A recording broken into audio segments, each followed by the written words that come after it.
The words Agenda 21 were never meant to be spoken, and if they were, then of course it would be dismissed as a conspiracy theory. The origins of the environmental movement as we see it began back in 1968 when the Club of Rome was formed. The Club of Rome has been described as a crisis think tank which specialises in crisis creation. The main purpose of this think tank was to formulate a crisis that would unite the world and condition us to the idea of global solutions to local problems. In a document called The First Global Revolution, authored by Alexander King and Bertrand Schneider, in searching for a new enemy to unite us, we came up with the idea that pollution, the threat of global warming, water shortages, famine and the like would fit the bill. All these dangers, of course, will be caused by human intervention that will require a global response. That's the origin of global warming, ladies and gentlemen. In 1975, Australia agreed to bring in a new economic order via the Lima Declaration on the Second Conference of the United Nations Industrial Development Organisation.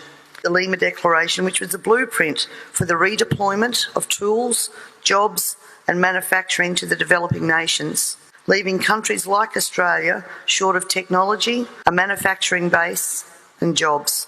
Blind Freddie can now see what the outcome of that has been for our country, with their unworkable trade and tariffs agreements hand in hand with this. This is now a reality with around 90% of our agriculture and manufacturing just gone. Australia signed the Lima Declaration and hundreds of others with the support of all major political players. Whitlam, Fraser, Hawke, Keating, Hewson, Howard, Rudd, the Democrats, the Greens and even the Nationals. All of these treaties were the foundation for the rollout of Agenda 21, and it seems that Australia has been moved around the global chessboard and our so-called leaders were either complicit or naive to the long-term consequences, and now we're almost at checkmate. In 1992, former President of the United States, George Bush Sr. said, "Effective execution of Agenda 21 will require a profound reorientation of human society, unlike anything the world has ever experienced. A major shift in the priorities of both governments and individuals, and an unprecedented redeployment of human and financial resources.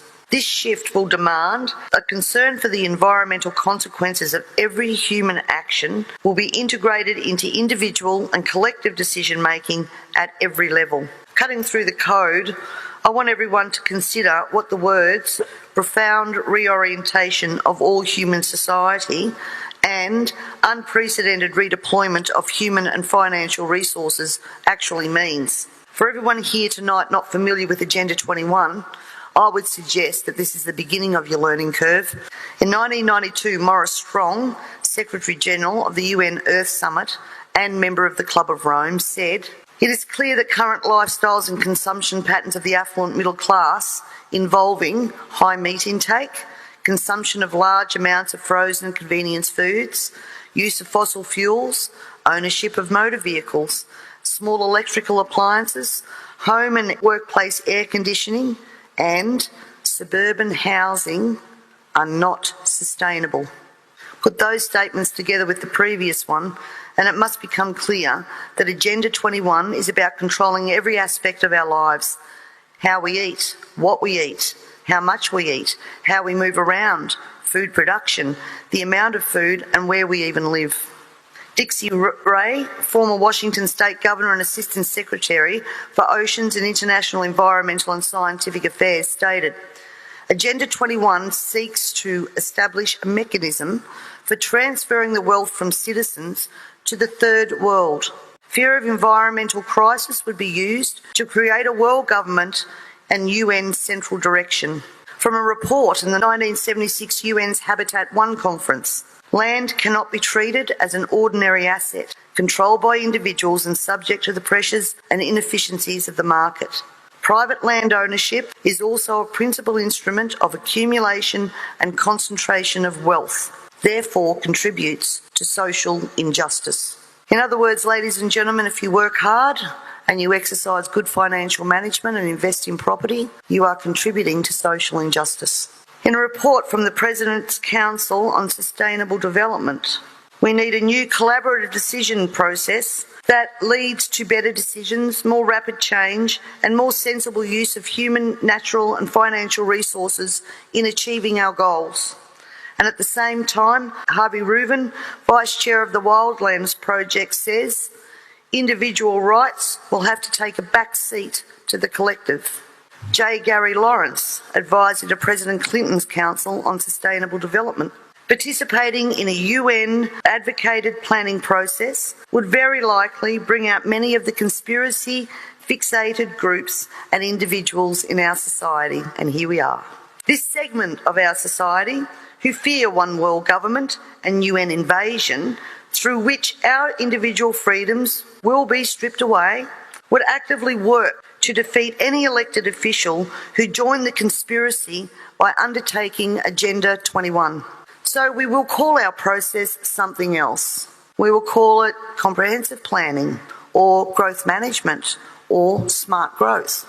We ended up with sustainable development.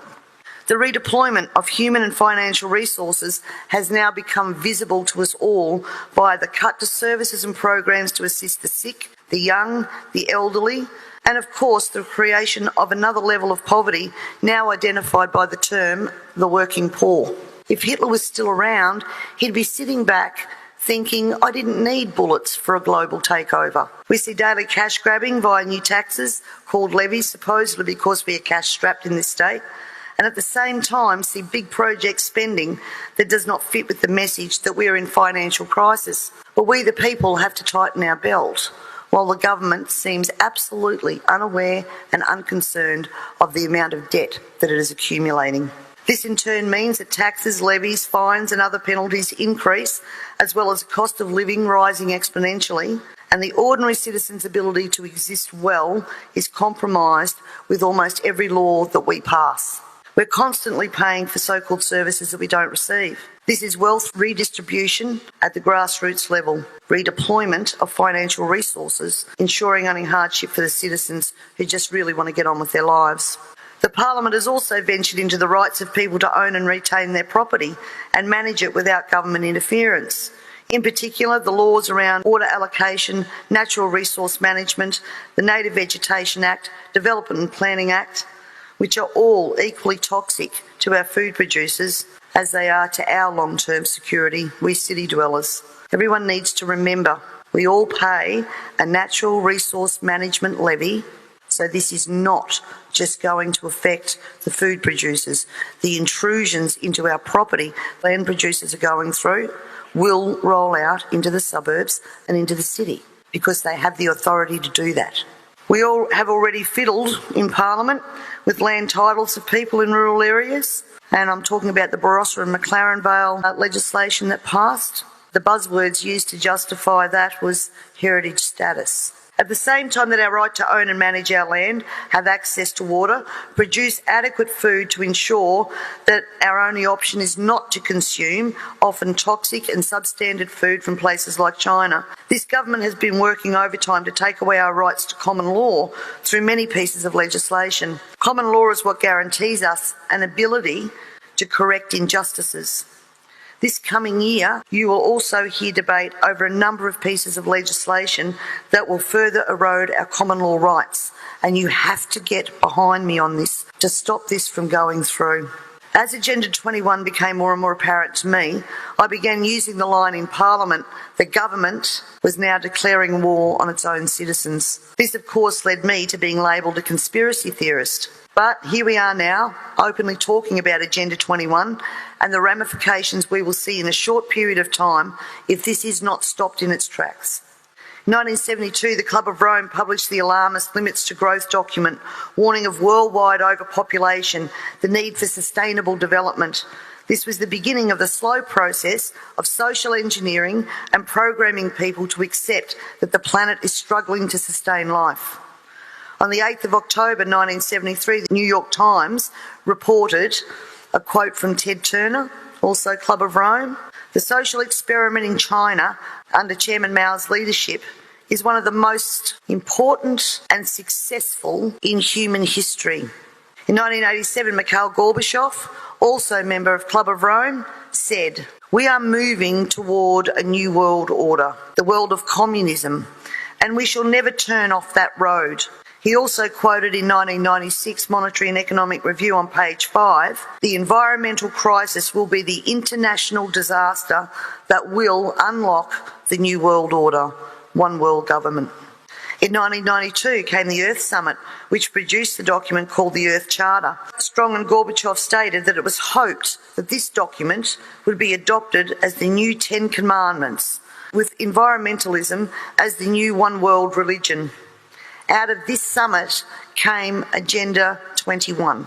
Ted Turner, who was also a member of the Club of Rome, was quoted as saying in 1996, "The total population of 250 to 300 million people is ideal. That means a reduction of 95% from present levels." In 1998, the Baltimore Sun reported on July the 7th, most of Ted Turner's first donation to the UN of 22 million went to programs that seek to stall population. Another goal of the depopulation process is that the upcoming generation will submit to sterilisation to save Mother Earth. Ladies and gentlemen, everything I've said here tonight can be verified by document searches, and it is now time for us all to take off our blinkers and encourage our neighbours to take off their blinkers. We're not talking about decades, we're talking about only years. And every day another law is introduced to produce the endgame of Agenda 21 being fully implemented.